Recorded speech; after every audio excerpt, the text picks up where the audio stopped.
Ladies and gentlemen, welcome to the 3-0 Take, where we talk all things Major League Baseball. Here's Kyle Corwin and Nate Reyes. It all starts right now.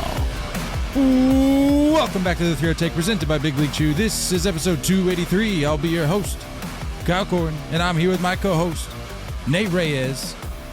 Nate. What up? Kyle Corwin, good to see you. Chasers, welcome. Welcome, Chasers.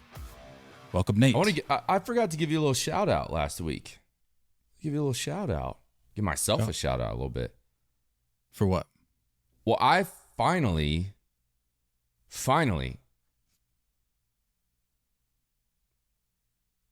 got the follow back from the 3-0 Take Twitter account. That's true crazy. Story. Crazy. Went through a lot of hoops to earn that, you know? Couple years of just grinding it out to get that follow back. And you earned it, you know? You put in the work, kid. You put in the work. Sure enough. Oh, man. No, wow. I don't know. I honestly don't know how that happened on Twitter, because I was the one that convinced you to get a Twitter, and you're like, I don't want to get a Twitter because I don't even know really how to use it. Yeah. I was like, no, you need to get a Twitter. And you would have thought somewhere along the line there, I would have hit me with the follow. Maybe just hit you with a follow in the process of helping you get it set up. And I look like a goon. The fact that I have our links in my bio, I have our that banner picture with our logo in it, and I'm not even getting followed by this account. So not a good look for Nere, but we're back. We're good. We're solid now. I will say I'm following you for now, but if you start acting up, I'm going to hit you with the mute for a little bit. Block. This guy's Might even hit you with the block if you start acting out too much. Oh, man. I'm trying to get my followers up. So, go get me on Twitter a little bit. I'm trying to get that. Well, you're going to have to tweet a little bit. You don't tweet your takes enough. I like the retweets. The retweets, the likes. That's my sweet spot. Well, you're going to have to give people a reason to follow you on Twitter. No reason. I don't know if just follow me to be a then part I'm going to come to bat for the people listening. I don't know if I would want to follow somebody that just hits you with retweets all the time. I mean, I'll leave it up to them if they want to go check it out and give me a follow. You're just going to have to put out some of your own takes, you know? All right, that's fair. I'll start to think of my takes. Just put them out there. Put them out there in the Twitterverse.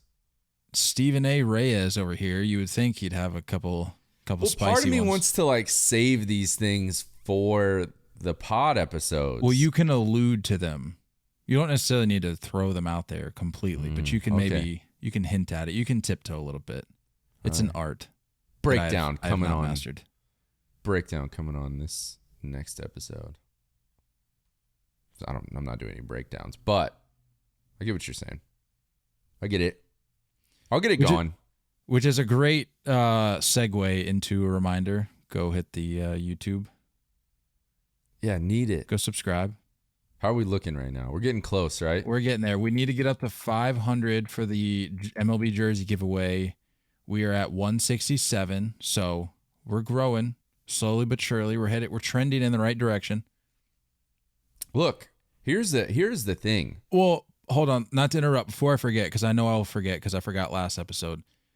By the way, if you are curious, if you are interested in maybe starting a podcast of your own, maybe you guys have been listening to us and you're like, hey, I want to give this thing a go. I've linked, if you go to our YouTube videos, I've linked the majority, if not all, of the gear that we use in the descriptions of all the YouTube videos. So if you're like, hey, these guys sound pretty good, what mic do they use? Go check out the mic. Links in the video description on YouTube. All that stuff's on there if you're curious. Just want to throw that out there. Nice. Well, what I was going to say is that, if you really want a jersey, get your significant others to go subscribe. You know? Go get friends and family. Subscribe and just be like, yo, I want a jersey, so go do that for me. If you feel like they love you, maybe they will. If they don't love you that much, they might keep the jersey if they end up winning. But But it's the whole point. We got to get that number up. We got to get that 500. Jersey And giveaway then- at 500. We might do a little something for 1,000, right? I feel like we could. A little something. Maybe tickets or something. Not to mention, did you say tickets? No, too early. Too early. Too early. Nate SeatGeek has answered all your ticket needs. You're looking for tickets? Do you have plans with friends or family to make it to an upcoming game or concert? Or are you even looking months ahead to nail down a date to get tickets before they sell out with SeatGeek? You can find tickets to games, concert shows, and even theater performances with just a few easy clicks, or make it even better for you if you're a first-time user, SeatGeek.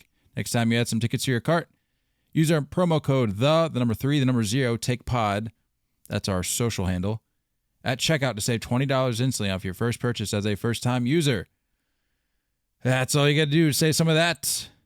Dollar bills. Cold hard dollar bills. Go ahead, take a swig of water. Say the word. Cash. Cold Say the hard phrase. cash. There we go. Enter promo code the number 3, the number 0, take pod. That's our social handle at checkout. Oh, geez. You could probably try DTD. See if that still works. Get an extra 20%. What do you got to lose? $20, dude. How many times have I read this ad? It's not 20%. Come on. What makes you think I listen to you? That's fair. After all these years. Come on That's now. fair. In one ear out the other. It is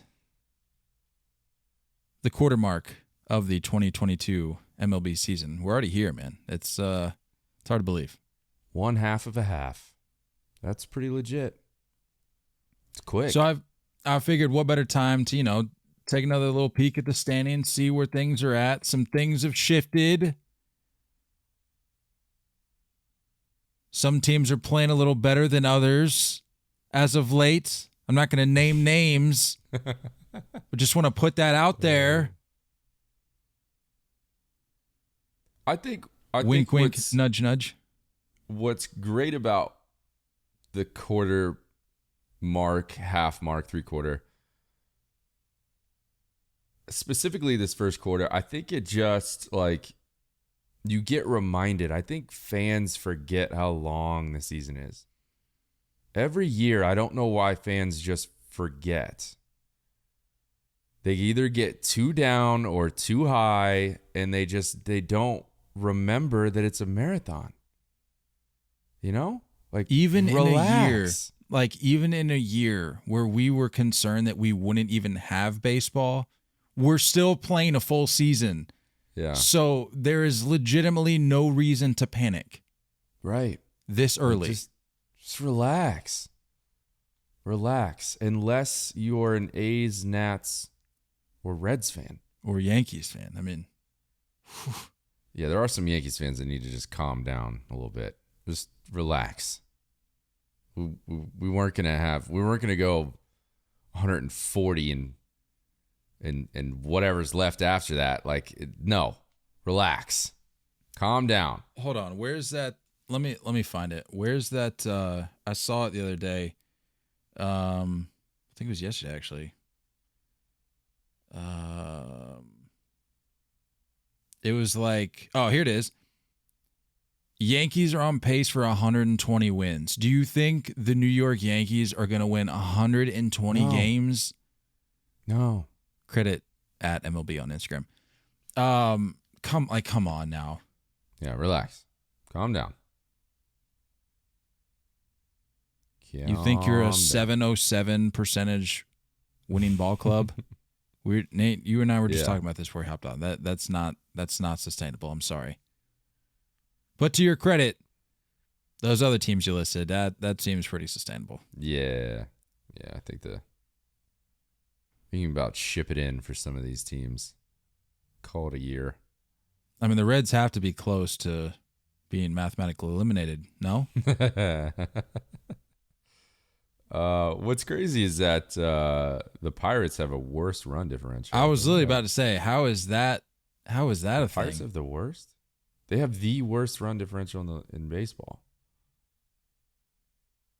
Minus 88 as of Monday, the 23rd. Yikes!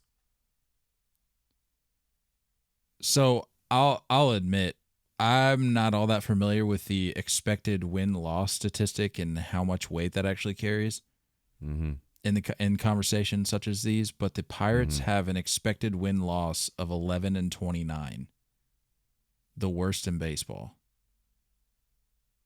And they're 16-24, so good for the boys. You're finding good for the boys Bucks. in the black and yellow. Let's go. Good for the Bucks, finding some luck here and there.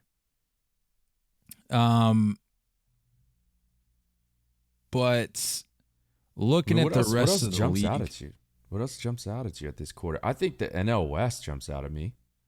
Like, that's good baseball happening. That is good baseball. Like, even the Rockies. The Rockies 2 games under. That's it. I'll say the Rockies got me a little excited in the early going because we had kind of written them off like they're not going to do anything, but then they jumped out to that relatively hot start, and now it's like you're kind of pulling for the Rockies to not finish in last, which is where they currently sit. It's like, no, you can't tease us like that and then just pull the rug out from underneath us. Yeah. I'm still not in on the Diamondbacks though. I don't know. I don't see them being a 500 ball club. I do think the Rockies will be better than the Diamondbacks when it's all said and done. No? That's a fair assessment. Yeah.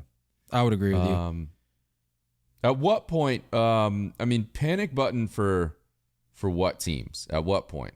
Are we allowed to hit panic button? I know I just said the season is long. I like that. Let's pick one or two teams that as of today, May 23rd, we're allowed to hit the panic button for. I think I've already got my team picked out. All right, send it. The Seattle Mariners. Me too, man. Dude, what are we doing in Seattle? Come on now. Everybody's pulling for you. Everybody. No one dislikes the Mariners. I bet you 17-25 at this point, -26 run differential, coming off a four-game sweep at the hand of the Red Sox. Ugh. I mean, what is going on? And look, we talked about this. The Astros weren't going anywhere. The Astros are still going to be the Astros. They may not be that dominant, deep postseason run Astros. They're still the Astros. They're still a good ball club. They still have a hell of a manager. So you had to know that you had to play good ball to beat them. Yeah, the Angels are a little bit of a surprise, but like you're worse than the Rangers at this point. Yeah, there's no excuse if you're the Mariners as to why you can't be where the Angels are right now. I'm not asking you to be at the top of the division, and I know only a game separates, or a game and a half technically separate the Angels and the Astros. But like you should be in that seat. Like I think a lot of people were expecting the Mariners to be right there, and that's in that same slot that the Angels are in right now. Yeah. And that's concerning. I agree. And they have the Angels have a plus 51 run differential, and the Mariners have a negative 26 run differential. So that's what, 70? Oh, come on, math. Don't fail me now. That's is that 76? No, that's not 76. That can't be right. All right, if it was 50-25, that's 75. So 77. No, is that right? That's got to be right. You lost me a while ago, so you're on your own on this. I'm trying to establish what the difference is. 51. How would I even figure this out? 26. You just keep saying a bunch of numbers. 50, what numbers are we referring to anymore? What's going on? Yeah, 77 runs. I said 77. That's where you're supposed to back me up and say, yeah, that's right, Kyle. It's 77 runs. Show your work. I need to see your work. 77 runs separate the Mariners and the Angels, which... Carry the one. If you're asking me, those two teams should be flip-flopped because I... Yeah. Well, I mean, specifically about the Mariners, when do we panic about Robbie Ray? And did Robbie Ray just bamboozle everyone into this Did he pull a opportunity? Trevor And Bauer? that's what I was kind of thinking. Interesting. He might have. I was kind of looking at his baseball reference page, and I'm like, why did he get such a big bag? How much money did he get, by the way? It wasn't huge. You might need to look that up because I'm actually looking for a You already doing something over there? tweet. Contract. Let's look at Robbie Ray's contract here. 5-year, 115. I think he Trevor Bauered his way into this. Okay, so on that Robbie Ray note, take this with a grain of salt. It's not from a verified account, but it looks legit, so bear with me. Credit to Chris Black on Twitter. He says, the Blue Jays seem to know pitching, don't they? And this was from May 22nd, so yesterday. Kevin Gausman and Yusei Kikuchi combined have a 2.85 ERA, a 1.13 whip, and a 1.5 WAR. Robbie Ray and Steven Matz combined have a 5.28 ERA, a 1.27 whip, and a negative 0.6 WAR. Yeah. So I mean, it's possible that maybe it's him leaving Toronto played a factor into this, or Yeah. maybe to what you were saying, maybe he just bamboozled us all. Look, the guy has constantly been one of those like tweak mechanics all the time kind of guys. Right? He went from like, I mean, I'm looking at a 3.52 ERA back in 2015, a 2.89 in 2017. Those are good years. And then the walks kind of just started taking over. And then he went to that like real short arm slot that you see like Giolito and Cease and guys like that kind of getting into that slot. Trevor Bauer, I know we were talking about him already. And he got into that a little bit. And then he started to, I think that's where he, last year, where he kind of found his success was getting away from that and going back to more of this natural thing. But I watch him and I'm like, what is this like weird Nestor Cortez-esque spin thing that he does where like he's like trying to be deceptive, and it's clear that like it looks mechanically like he's twisting more than what he did in a Blue Jays uniform last year. And I'm like, yeah, there's something going on here. And I don't know, dude. I think he tricks some people. But credit to the Blue Jays, like you said. I think they know that. You also have to mix in the I mean, Marcus Semien has been, whoa. He's been rough in Texas. Matt Chapman, off to a pretty good start, right? They've changed their mind about Kevin Biggio. It looks like he's probably a trade piece. So, yeah, credit to the Blue Jays, but I don't think Robbie Ray is a little It's tough for me to say. It's a little early still, but no. It's tough for me to say that he bamboozled because I mean, as we've mentioned, the strikeout numbers are there. I mean, it was the second fastest lefty to hit 1,000 Ks or something behind Randy Johnson. So I can't exactly say that he's a fraud, but I don't know. It goes back to the whole conversation I think we touched on last episode of the one before that, where you look at why these contracts are handed out. Are they handed out for what you think that this guy is going to do for you for the next 4, 5, 6, 7 years? Or are you handing it out because you just want to reward him for what he did for the last year or two? Well, it's not even for your team, you know? Well, right. I mean, you take that out of the equation. Well, you can also kind of blame this a little bit on the market, you know? I think the Mariners were probably never in the running for a Scherzer, right? So, and I don't know. It's just, he's already at 20 walks this year. He had 52 all season last year. So he's at 20 already. I mean, pretty easy math. If we're a quarter of the way through, he's looking at 80 walks, which would be the second most in his career. I get that the strikeouts are there, but I mean, when you're up in that ballpark, walks will haunt you because anyone can pop one over in Seattle, and that changes the whole ball game. So I don't know. Mariners are just Kelenic looks like he's kind of a dud. Kyle Lewis is continuing to battle with injuries and stuff. I think they need to rethink some things. I mean, Julio Rodriguez is real. Ty France is real. Ty France is lighting it up. Yeah. JP Crawford, I think like he's off to a great start, and I like that they were like, this is our shortstop. Even when Trevor Story was in the conversation, they were like, JP Crawford's our shortstop. So I don't know, maybe some little change-ups could be happening.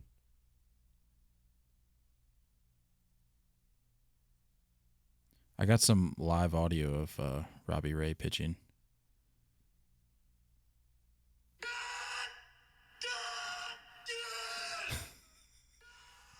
Dude, every pitch, like, dude, come on, I guy. hate it, man. I hate it. I think he bamboozled people. It's so over the, but it's it so is over the top. I'm like hovering over that panic button if I'm a Mariners fan. I really am. I'm right here. No, I'm absolutely hitting the panic button. You're hitting it already? Like you said, we're a quarter of the way through, and you're 17-25. Yeah. I mean, the Red Sox, who maybe we can touch on here in just a second, for as much crap as they've gotten this year from fans across baseball, because I guess it's just the new thing to just hate the Red Sox for some reason. They're 19-22. The Mariners are worse than that. Yeah. What are we doing? Yeah, I don't know. I'm hitting the panic button if I'm the Mariners. I'm sorry.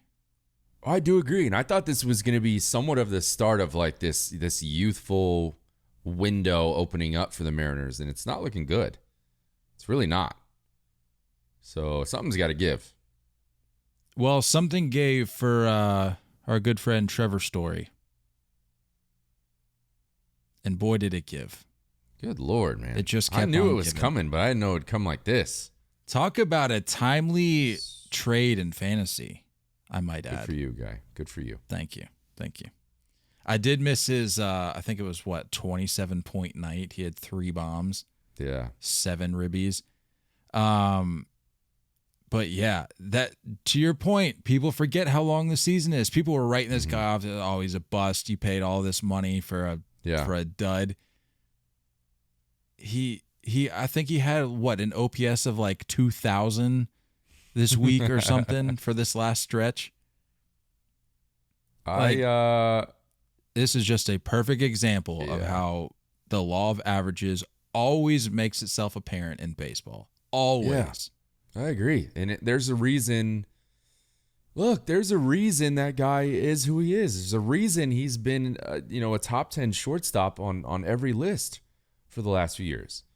Yes, I know he's playing second base now, but I think, you got to trust a little bit. You got to let some guys ease into things. You have to remember if these guys are going to get anywhere from 400 to 500 ABs, you got to get through a good 80 to 120 ABs before you can start feeling yourself a little bit. And it's just this, I really like hearing some of these guys and when they come out and they have this like realization of like this little thing, it's just a little mentality thing, and it helps with the timing. I like when the guys kind of trust their mechanics. It's more just the mentality and the timing and the approach. And that's what Trevor Story, nothing's really changed mechanically. It's gotten more about, this is what I'm hunting, this is what I'm looking for. And now you're seeing what this guy is and why he's got a paycheck that he does. I would say this is changing the narrative a little bit for Xander. And if Trevor Story pops off for 35 and 110 this year,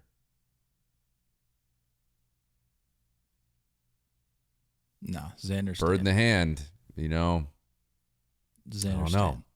Xander's staying. I don't know. But I do think the argue Red Sox are going to find their way into the conversation at some point and get into that wild card conversation. I don't know if I think you can agree. You can't get too high on this team and say that like they can turn it around and just start running the division.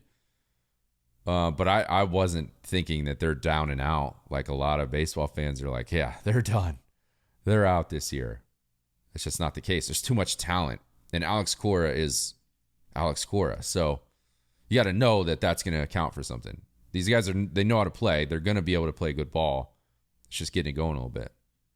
Backtracking just a little bit, I would argue beyond Trevor Story's success, just success of the team, I would argue benefits Xander staying in Boston. Because if you have to punt on this year, it's that much easier to push him out the door. But if the team stays relevant, then it's like, okay, well, maybe we can continue this conversation a little bit longer down the road further down the road than we had anticipated. Well, what if you guys are an 88-win team and your first round bounce in the playoffs, and then you get nothing for Xander, and he just walks? We talking about the Red Sox or the Yankees? You can bring up as much history as you want. You can bring up as much history as you want. I'm sorry. You said first round bounce. The same. You said first round bounce. Here. I didn't know. I'm sorry. I had to clarify. Go ahead. Swing and miss as much as you want from the guys that are chilling up top. But I'm telling you right now, this Red Sox team is not nearly what you thought they were. Correct? I think they're still capable of being a competitive team. They're not what was this first 2.5 weeks, 3 weeks. They weren't that team. They're this team. Yes, this team that you're seeing right now they're going to be streaky. They're going to be streaky. The offense will be there, but their pitching is still a huge question mark. I have no idea what's going on with your bullpen. No idea who's going to get saves for you. Unless you bludgeon teams like you have been doing the last week and a half, I don't know how you're going to, win those close ball games.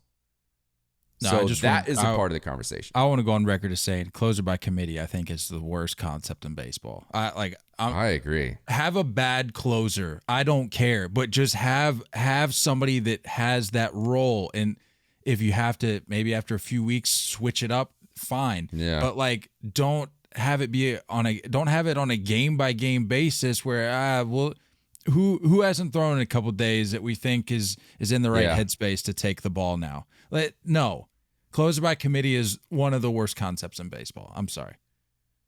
I will say that that Bednar dude from Pittsburgh, he's getting moved somewhere. And whoever picks him up, that's a huge dub. That kid is good. Closing games out in Pittsburgh, and he is solid. And he's not even getting that many opportunities to close games. He's good. So if the Pirates are smart, I would potentially package Reynolds and Bednar somewhere and get a haul back. Speaking of NL Central, one last note before we move on here. I think it was right before we hopped on, did I hear you say that you thought the Cardinals were I think they're real, dude. I think they're pretty real. Like they're doing this with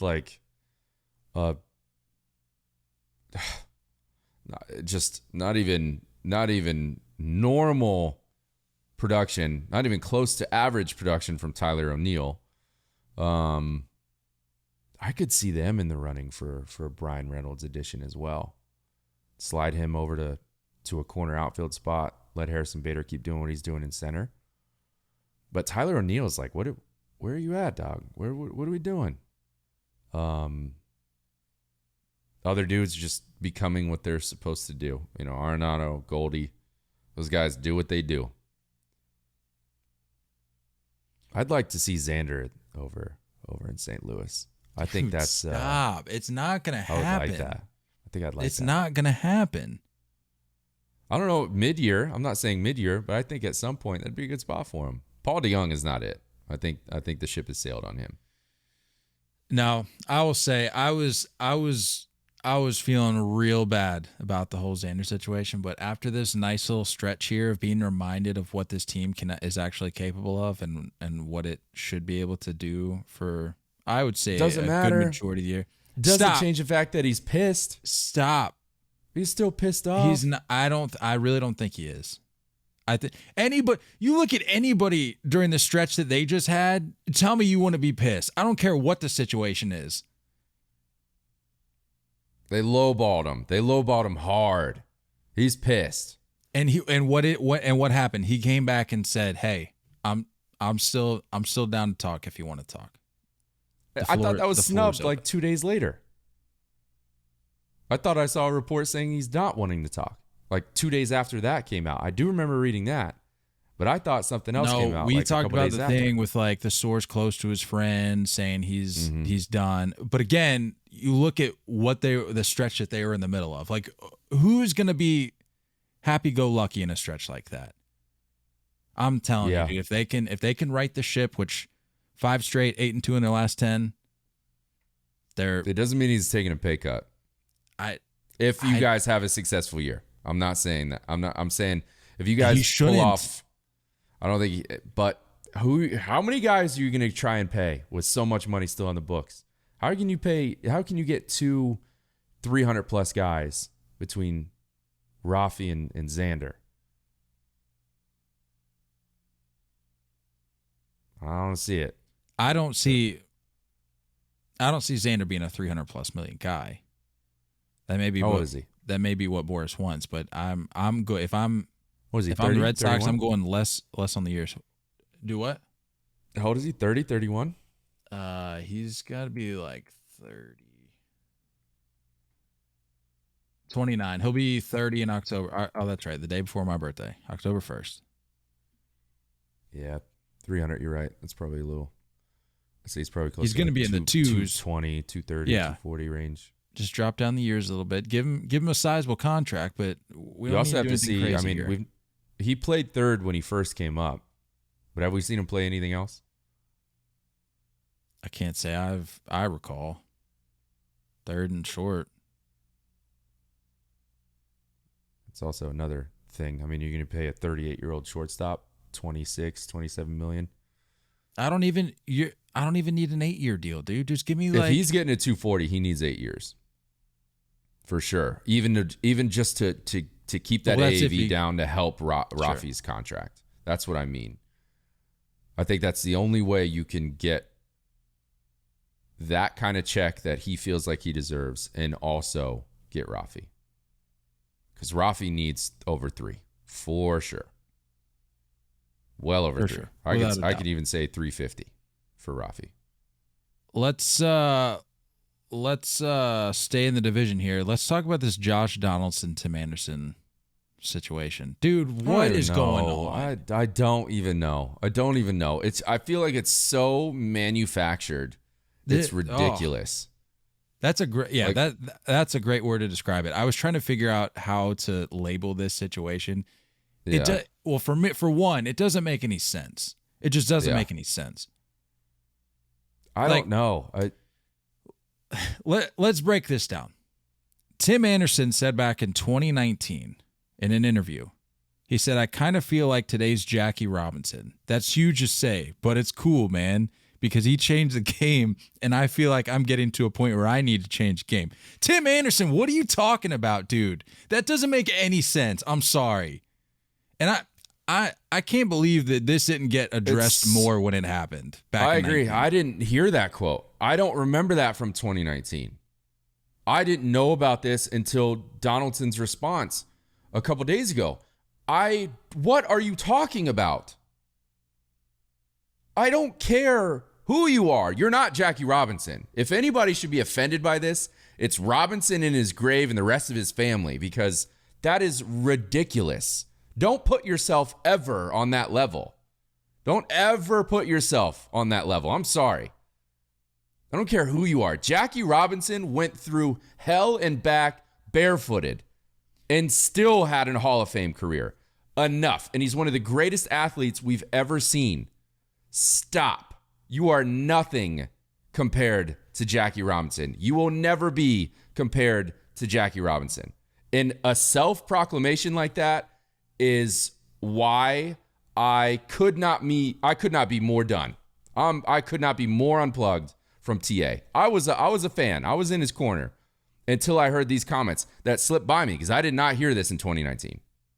And now I'm like, oh, you're done, dude. Like it, yeah, no, sorry. Even if, which I think all baseball fans can agree, Tim Anderson has not, quote, changed the game. He is He was the first guy with an angry bat flip. He has enhanced the whole let the kids play movement. He's been at the forefront of that. He has helped with the excitement surrounding the game. He's helped with, like you said, the bat flips, the emotion, the wear your emotions on your sleeve type thing. Yeah. He's done that. But on a fundamental level, he has not changed the game. And even if he had, only one person can break the color barrier. So you can't even if you had changed the game to the point where it was like, wow, Tim Anderson is a monumental figure in the game of baseball, you're still not Jackie Robinson because only one person can be Jackie Robinson. Correct. And only one person can do what Jackie Robinson did. Correct.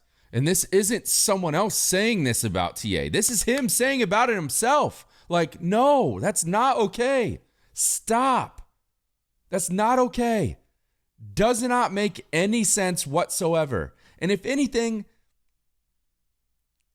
you've kind of been, You're trash defensively. So I don't know who you think you are as far as like, you're manufacturing this like, this hate. It reminds me of like what Stroman and Bauer do. It's like this, like, I need to change the game. I want to change the game and make it mine. I want to be the person to lead everyone through the wall. Stop. Just go out there and play baseball. You don't hear any other people saying this. And then you can't act offended when people start hating on you for self-proclaiming that you are the greatest thing since sliced bread. Stop. Not going to work. You're not that guy. Sorry. You're a very good player. You're a very good player. I'm not going to say great. I saved my great for a while. And you got a lot to prove before I can say great, much less Hall of Fame, much less a legendary, monumental face on the mountains of baseball type level. You are far from that. Just because you like some bat flips and you play with a flat bill like that, I don't understand. Like, no one else is doing their own self-proclamation type stuff outside of those few guys. And it's like you watch them lose fan bases. You watch them lose, and they go in the opposite direction of what we wanted to root for. What TA was saying about having fun was correct. You hit the nail on the head, and then you just kept going. You kept talking. Like, no, dude. Like, this is a selfish thought. This is a very selfish thought. And to your point, looking around the league at these guys who, like you said, want to make the game theirs. Like, they want to leave their stamp on the game. They want to be someone who, quote, changes the game. I've said it before, I'll say it again. Nobody, and I mean nobody, is above the game of baseball. You can change the game of baseball. You can be on the Mount Rushmore of baseball.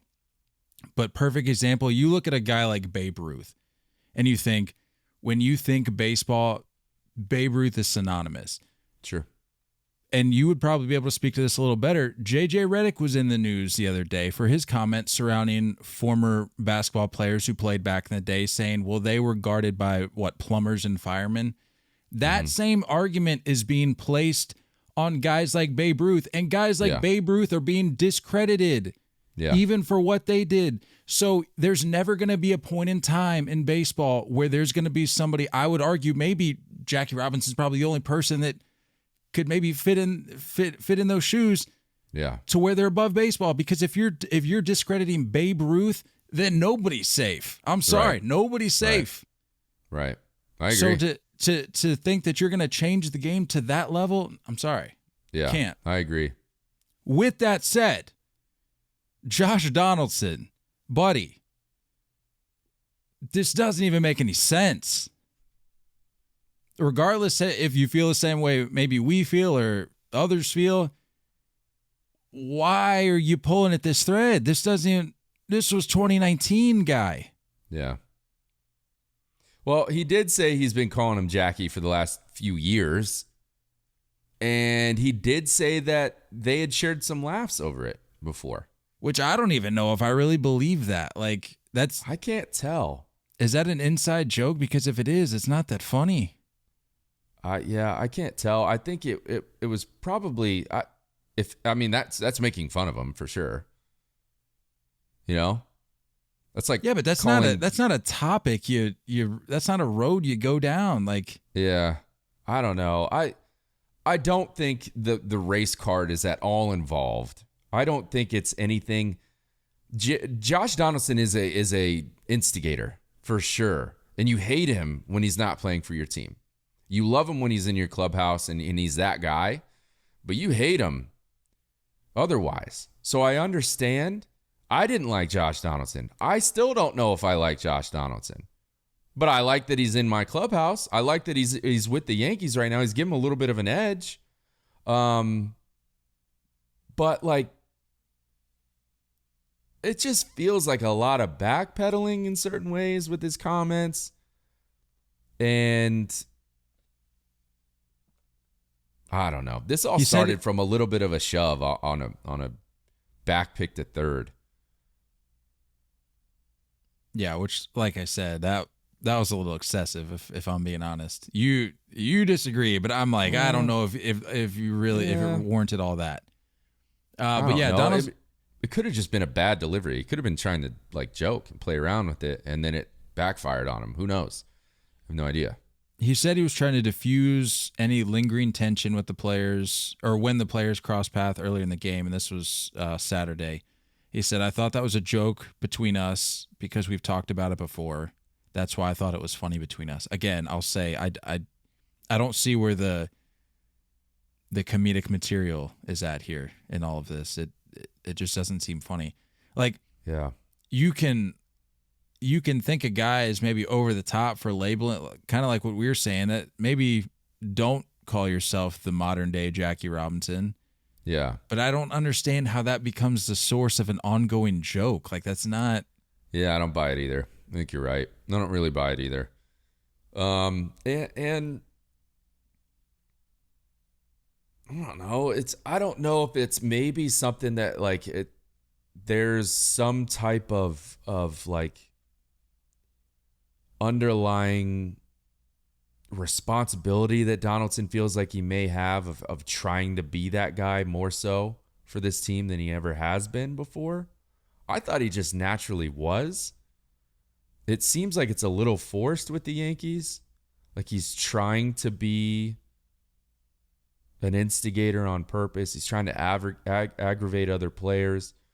I don't know if there's, that like pump up type getting tossed by a manager. Like you do it late in a game and you try to get your team fired up and get them woken up a little bit so they can get going. I'm curious if maybe Josh Donaldson tries that route and that's what he's been thinking of doing. But I don't really know. I kind of like that the Yankees have just been like, up until this weekend, they've been just really good and just like, whatever. I don't care who you are, what you do, we're going to win. And I like that mentality. Now it's starting to shift a little bit with these types of distractions. So, and it's not like Donaldson is like lit it up. He's had this on base streak that he went through, which was pretty solid. But like for the most part, I don't know. It's hard to read. This is all really strange. I know you shrugged off the whole Aaron Judge boombox thing, but to me, it's a very similar comparison to where it's like you're the only person on the planet that doesn't like Aaron Judge, by the way. That's fine. I All don't I'm know saying why. is, would you let me finish? All I'm saying is, it's one of those things where it's just like, and I agree with you for what it's worth. I agree with you. I think the Yankees right now, or up to this point before all this nonsense started, it was just a Like thing we of haven't like, done anything. Like we need to just ball out. like we don't need to do anything extra. Let's Yeah. just go out and win baseball games. And you guys had been doing that. And I'm like, okay, well, it's kind of hard to knock that approach because if you're not going out and looking for trouble, or you're not trying to start these little flare-ups, what are we going to knock you for? You're just going out and winning baseball games. Similar to the Judge thing, I just feel like Donaldson is kind of just going out looking for stuff when you don't need to. You don't need to have the team fired up because you're first in the division. Right. In a very tough division. Right. It just doesn't make sense. It really doesn't. Yeah, and it doesn't add up for me either. I know Boone came out and said he said he didn't think there was any malicious intent in that regard, just in his opinion, or he said, just in my opinion, it's somewhere he should not be going, which is kind of what I'm saying. Of all the things that maybe you could jab TA with, that just doesn't. Yeah. Yeah. I mean, I don't know about the race thing. I don't think we can ever. I don't think everyone should just jump on the bandwagon and immediately call Josh Donaldson a racist. I think that's a little bit of a stretch from what we are getting from this story. I don't know if there's details about those close encounters, like specifically when he's in the box with Yasmani standing up, and then those face to face, nose to nose interactions with TA and other teammates. I don't know what JD's saying, but at the same time, I'm like, I don't know. I feel like that gets thrown around so often. But I understand if Donaldson is thinking like, hey, you think you're Jackie Robinson? That's ridiculous. I think that's the dumbest thing I've ever heard. And he's poking at that. I don't care who you are. I don't care what color you are. If you compare yourself to a monumental figure in sports outside of just baseball, I think that's ridiculous. So that could be the route that Josh Donaldson was trying to take. I don't know. I don't see any racist thing or underlying message there, but I mean we could all be wrong. I don't know. I will say, I feel like both of them have been relatively open about the exchanges they've had. Like Donaldson came out and he was like, yeah, I said that, and provided some context. And then TA was like, yeah, this is what I said. Yeah. I think Grandal was a little less transparent about the things he had to share with Donaldson, but I don't know. Just a weird, all that to say, like I said, right when we started this segment, it doesn't make any sense. Like I'm so lost. People are like, "Oh, what are your thoughts on it?" And up until just now, when we were talking about it, I didn't really have any thoughts because I'm like, I don't even know where to begin thinking about this situation or how to go about approaching this topic, because it literally does not make any sense to me. Like I don't even know where you'd begin. I don't even know why. Like why? Just why? And then I don't know the TA stuff. After he hit that home run, he's like shushing the crowd or whatever. It's like they're booing you because you made this worse. They're booing you because every time Donaldson's on the field, you're trying to get close to him. You're trying to get in his face. You're trying to instigate something. They're both doing things that they don't need to be doing. Stop doing it. The Yankees are on a good track. Keep doing what you're doing. Don't rock the boat too much. And then now it's like, I don't know. This is probably going to help the White Sox pop off and finally play baseball like they're supposed to. But either way, I don't know. The White Sox have like this weird thing going on. I don't know. I don't know about Tony La Russa. I really don't. I don't know how I feel about the way he's going about things. That 4-game set in Chicago where the Yankees took 3 out of 4, he let some bullpen arms really, really get beat up. He made some interesting, weird managerial decisions that just wouldn't make sense in any era.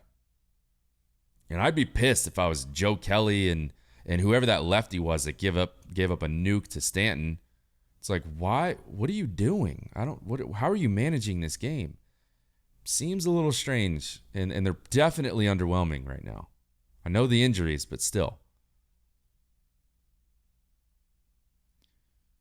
I don't know, dude. I think to what you said, I think manufactured is the best way to characterize this whole situation. Yeah. And I think both of them manufactured this. Yeah, there are a few things I hate in sports more than manufactured stuff. Like like you said, if the White Sox do pop off, and they took 2 or 3 from the Yankees this weekend, if they pop off and go on a little run, it's like, yeah, well, that was a turning point in this season. It shouldn't have been. You should have just started winning ball games. You didn't need this to win. Like, just go out and be better. I hate the. No, that's the problem. That's what the White Sox needed. Shouldn't need that. You don't need this self-proclaiming manufactured chip on your shoulder that just to win ball games. You guys are a good ball club with a Hall of Fame manager. Go win. Why do you need to create this ridiculousness? I hate it. It's all throughout sports. Yeah. The Donaldson side, just stop, dude. Like, don't rock the boat. The Yankees are doing a good thing. No need to bring on any negativity. Let's talk about some positive things, shall we? Please. First of which, I think BLC? You know. I think you know. BLC? I'm with it. I like it. Big League Chew. Big League Chew. Founded by former left-handed pitcher Rob Nelson, Big League Chew started from humble beginnings in the Portland Mavericks bullpen in 1977. For more than 40 years, the iconic pouch is packed with shredded, flavorful bubble gum has become the #1 shredded gum of athletes everywhere. Big League Chew has sold more than 900 million pouches and is designated as the Hall of Fame bubble gum. Grab some gum and head to Big League Chew's social media channels at Big League Chew on Twitter and at Big League Chew Gum on Instagram to show off your Big League bubbles. They really, they post everything. So tag them, tag us, do whatever you want. Whatever picture you take involving Big League Chew, they're going to do it. Was it this weekend we had a couple guys? I know Caleb, shout out to Caleb. He bought a pack to a little minor league game situation and took a pic, posted on ours and Big League Chews. It's a guarantee. It's literally a guarantee. So if you want a little, 30 seconds of fame or 10 seconds of fame on the story, send it out. You can also find a list of retailers who purchase any of their products directly from their website at bigleaguechew.com. Big League Chew. Let's talk about Adley Rutschman making his major league debut, long awaited, getting the call up for the game. Call up too. You saw that video, huh? Dude, I love it, man. Gave me the chills. The boys hiding in the hallway when the call is going down, they all run in and hype him up. That's so cool, man. That's so cool. I just think it's not a guarantee. You could be a first round pick, and how many first round flops have been there? It's happened. It always happens. So it's just it's not a guarantee. There's a lot of pressure on him. Then the injuries and things like that. It's just he had a lot to deal with. So it's cool that he's finally at this point. And the ball club's at a position where it's somewhat fun. They're playing competitive baseball. So I'm excited for him.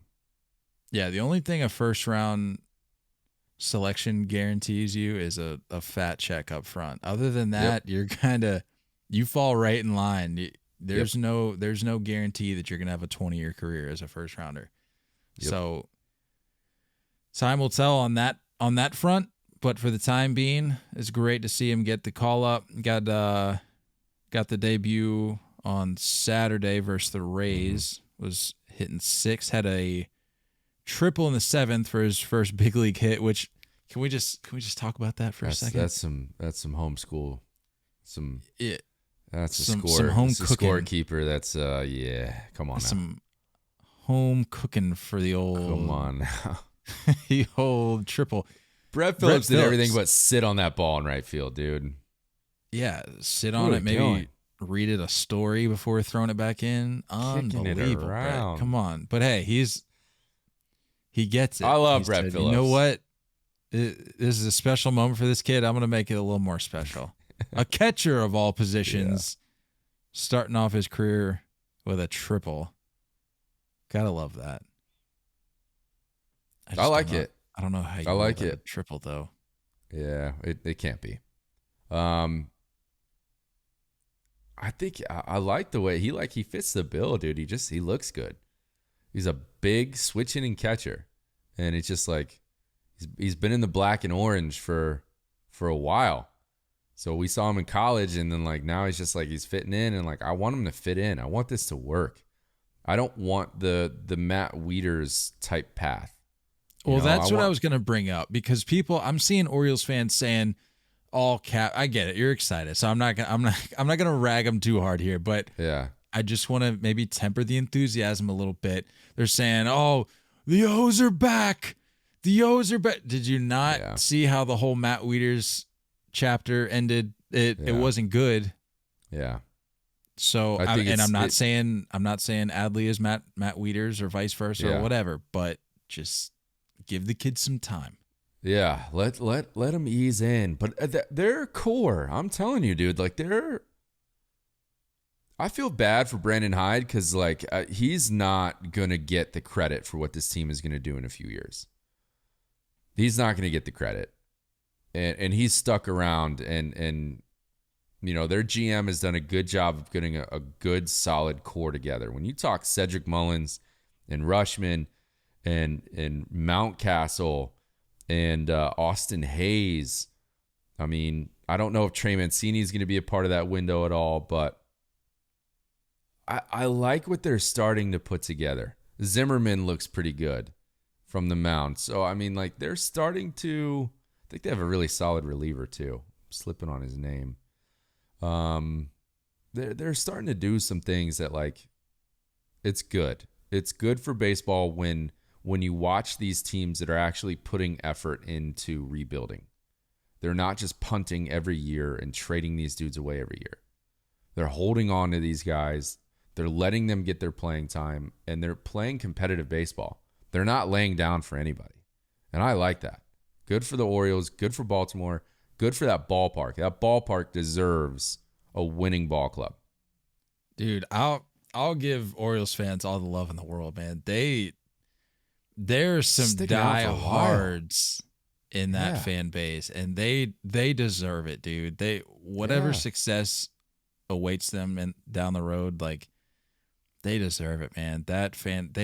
We need, and I've said it before, them in Pittsburgh, they need postseason baseball. Like they just do. It makes the sport better when they have that. And I mean, having Adley up there that's a good start in the right direction. They had an exciting weekend of baseball. I think they had a couple rookie Odor just walking everybody off, dude. Couple rookie walk-offs. How about it? How about it for the O's? Love that. This is what I'm saying. Just build some excitement. Let them do their thing, and let these young guys just ball out and play. And what do you got to lose? I feel bad for Brandon Hyde because I know when this window starts to open up for this core and they're starting to become a potential wild card team, I don't think he'll be around for it. I hope he is, but I don't know if he will be. In a just world, a guy like Brandon Hyde would be rewarded for sticking it out, but fortunately that doesn't seem to be the way things. Yeah. And I hope that Orioles fans recognize that. Yep. You know? I hope they recognize that when that success, it's coming. If they keep this core around, I think it's coming. Did you see going back to Adley, did you see the video of him taking the field and like getting behind home plate? I saw him shaking the hand of the umpire. Yeah, and then did you see like seconds after that when he like before he squats down to warm him up, he like does a full 360 and like looks at the field? Did you see that? That was super cool. I'm gonna pull it up. That's what it's all about, dude. I think seeing and hearing the emotion from players is something that like this sport has been missing. You know, I want to hear about what these players are thinking. And if they're not going to show it, which is totally fine, we need to hear it. And so for him to just like do exactly what any of us would do, just take it in for just a sec. Because this moment is just, it's not, the rest of the career isn't guaranteed. The rest of the success isn't guaranteed. It's just this moment that you earned and you're here, and like soak it in because it could be gone. I think it's cool. Here we go. Got it? I don't know if you can see that. Line that up for me. There we go.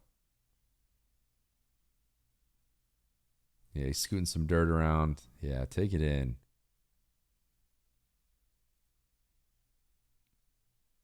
That's cool. That's cool. And what's cool is that that's awesome, man. Every fan was excited for that.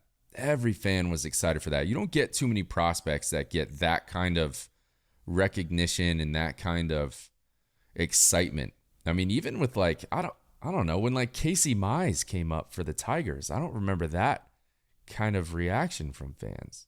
Do you? Yeah. I mean, I don't know if it's maybe a pitcher versus a position player thing. Like, yeah.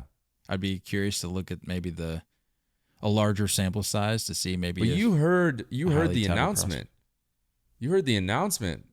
The announcer was like making his big league debut. Yeah, yeah. Adley Rutschman. I think it was a girl actually. I can't remember. But still, like that. That's cool, dude. Yeah. No, that is. And cool. I feel like every other ballpark is just like, and now up, Kyle Cord, catcher, number 34. Cool, thanks. Like that's super low key. But this was like, let's just embrace it. It doesn't happen often. We have like something that is intelligent. Yeah, give that organization something to celebrate. Give those fans something to be excited about, dude. Like, let's get it going. Let's get it going for those for sure. It's been a minute. Let's talking go like O's. Cal Ripken and BJ Surhoff and Brady Anderson type days. Yeah, no, we're not talking like a brief little cup of coffee in the wild card game. We're talking like we need some dominant O's days in our future. Yep. I'll be willing to I'll take a back seat for a little while being an AL East guy. Like I agree. If we got to maybe bide our time a little bit while they do their thing I just need to see that. I'm sorry. I just need to see it. Yeah. Who knows, though? I mean, by the time they're getting it going, we could be looking at an entire league restructure. And we could be seeing different divisions and then broken up and, like, who knows? Give them an opportunity with a different division. And I think it could be fun for them. Is Let's Go O's our new Let's Go Marlins? Is that the team we're settling on? It's tough. It's tough to be that interdivision. Yeah, I don't know. Yeah, I don't know if we can go. Let's go division team. Yeah. Let's go fellow division team. I don't know. Yeah, I can't get myself there, but those black unis get me fired up every time. Some of the best in baseball, man. Some of the best in baseball. Unreal. Well, that's about all I got. Speaking of unreal, the last thing I had closing the book actually, Yadier Molina. Was this wasn't his debut, was it? He had pitched before, surely. What did I say last week? I needed Yachty to get on the mound. I need Albert to get behind the dish and catch. Well, he warmed him up. I don't know if you saw that, but he warmed him up, which I think is about as close as we're gonna get. Yeah, probably. Those knees are not getting low for very long. There's no chance they have gear that'll fit Albert. Like that dude is just a massive human being. How funny would it be if him rocking Yachty's gear with like a backwards hat, goalie mask? Dude, try putting Yachty's helmet on that dome, dude. Yeah. No chance that thing fits. Him trying to figure out the pitch comm. He'd be calling time every 3 seconds. Fastball at 48 miles an hour. This wasn't his debut, was it? I feel like it was. Can we confirm? No, this can't be it. I feel like Let's it was. see here. Yadier Molina stats. All right. What does your gut say? Do you think it's his debut or no? I do. Oh, I think you might be right.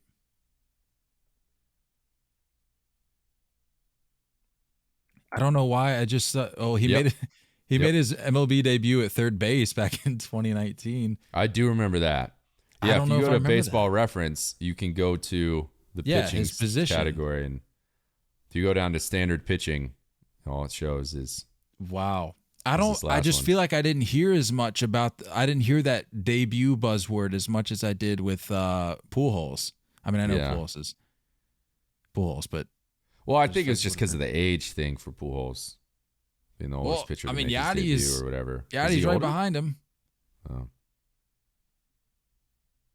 Got hit Yadi's around a little bit 39, too. dude. Got hit around a little bit. Gave up Did he? 4 runs. What'd you think of the John Boy comments?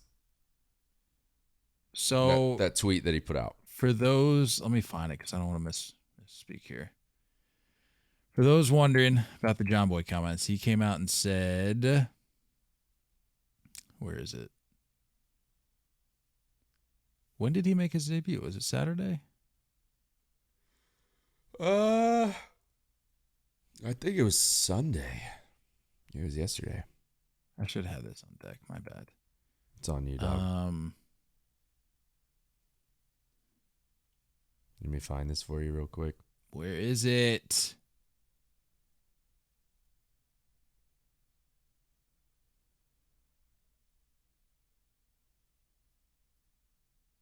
I got it. I'm faster than you. Lay it on me. John Boy tweeted yesterday, 17 hours ago, is when the post was put out. Oh, yeah, I got it. I'm all set on position players pitching. Was a cute, rare quirk for a little. Feel like it's jumped the shark, and MLB should try to find a better solution to teams quitting. Well, look, I mean, what do you want teams to do? You know, what's the point of continuing to use arms that you know need to be expensed throughout the year in higher leverage situations? You don't know a blowout is coming, so you can't bring guys up and use their options. You know what I'm saying? So, like, I don't know what else there is to do outside of the league stepping in and creating a mercy rule. Which I don't want. These are grown men. There shouldn't be a mercy rule in Major League Baseball. I agree. I'm sorry. I agree. And if I'm paying for 9 innings for my ticket, you can bet your ass I'm sticking around for 9 innings. I'm getting all of it. I don't care what the score is. I've never left a game early. Not to mention with the I'm right there with you. With the way sports betting is now, you cut a game short like that, you open yourself up to all sorts of issues with that. And there's no way the league is going to be like, yeah, no, let's mess up what we got going with sports betting, because that sounds like a great idea. Yeah. And you're talking about, other guys getting another AB. What if there's someone that has 3 home runs for the Cardinals in that game and he's getting another AB in the 8th to try to hit his 4th? Like, that's historical. There's certain things that just, I don't know. I don't know how you manage this. This is just what it is, and I think it's fun. It's funny. It's different.